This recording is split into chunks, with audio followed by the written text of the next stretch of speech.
one behind me. Tonight, President Bush has made a local stop here at West Palm Beach for a fundraising event and to honor area volunteers. He won't be staying tonight.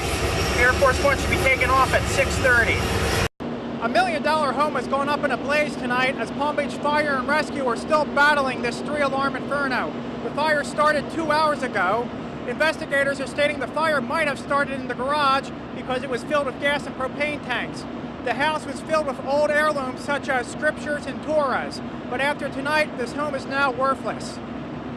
Tragedy strikes Florida Atlantic University again as 2 FAU students and 1 lab technician have died in a plane crash. The accident shortly happened after 9 a.m. Currently, NTSB and FAA are investigating the accident. Kemper Aviation has been grounded. Today, the FAA decided to shut down the flight school's operation. The company's been responsible for 3 crashes, causing 8 deaths in the past 6 months. The city of Boca Raton is still feeling tense and frightened almost 4 months after the brutal murder of the Briquicchio family here at the Town Center Mall by a possible serial killer. Earlier this evening at the adjacent Marriott, Palm Beach County Deputy Sheriff Cliff Fasalso instructed concerned women that delaying to the attacker's demands is beneficial in saving their lives as well as their children. Could passengers be putting their lives at risk? Tonight, the FAA is proposing moving Palm Beach's long-range tracking system down to Miami. The cost-cutting move could have serious implications. Airplanes that are landing here at Palm Beach International could be controlled all the way down to Miami, and in case of a natural disaster strikes, it could paralyze the entire Palm Beach International Airport.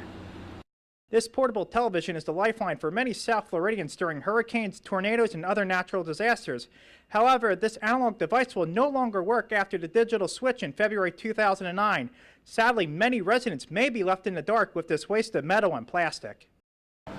We're standing out here on Clematis Street this Tuesday evening. It's great weather. Diners and patrons are all lined up across, dining at their favorite restaurants. However, everybody's favorite coffee store, Starbucks, is closed this evening.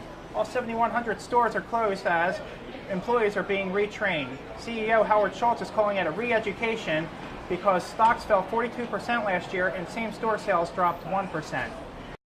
It has been 6 months since the brutal attacks here at Dunbar Village, and the community officials in the city of West Palm Beach have already taken big steps to ensure the village's safety. Today, West Palm Beach officials announced that it has assigned patrol officer Brian Williams to help guard the community. Residents seem pleased with this decision, and Williams is already eager to get started on the job and help reach out with the community. Tonight, the FAA and airport officials are fighting with the public on a move that could impact passenger safety. This evening at the Airport Hilton, officials propose consolidating Miami and Palm Beach's long-range radar tracking system called TRACON. Residents worry if a hurricane strikes Miami, Palm Beach International would be paralyzed. Those that would stand here and say that catastrophic occurrence will not take Miami down forgets the obvious, and that was only 16 years ago. If the proposal goes through, the merger would happen in late 2010. Good evening. I'm standing here in front of Sharper Image at the Mall of Wellington Green, where it's been over 2 months since the holiday season ended, and many consumers are still tightly holding on to those gift cards that they received during the holiday season. However, how would you react if you suddenly found out that some of your gift cards are now totally worthless? Rising gas and produce prices are causing Americans to tightly hold on to their wallets now more than ever. Unfortunately, electronic retailer Sharper Image is making the situation worse by not honoring their own gift cards. Last month, the company filed Chapter 11 bankruptcy and stated they were indefinitely suspending all gift card transactions. The decision has some customers confused. Pretty frustrating, money's someone else has spent, already given to Sharper Image, and now you can't use something that's on a card. It's frustrating. According to the Consumer Federation of America, consumers need to buy gift cards with their eyes wide open. However, with Americans spending $26.5 billion on gift cards in 2007, they are more popular than ever. Rival electronics store Brookstone is extending its open arms to displaced gift card holders.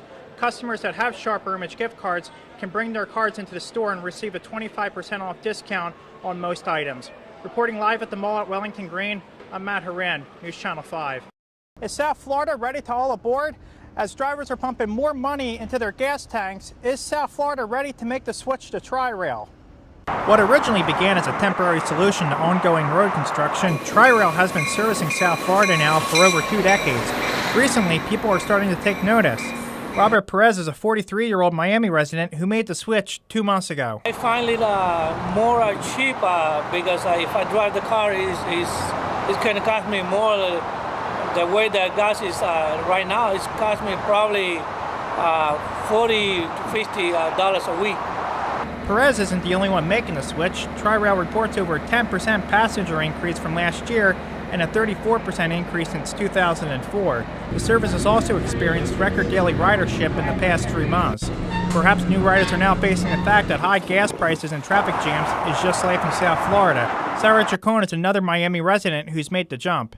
It's easier on my commute.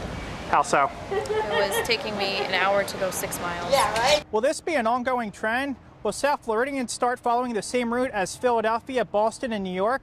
Let's face it, when you have a $9 round-trip train ticket from here to Miami, as opposed to spending $20 in gas, the numbers pretty much tell the truth.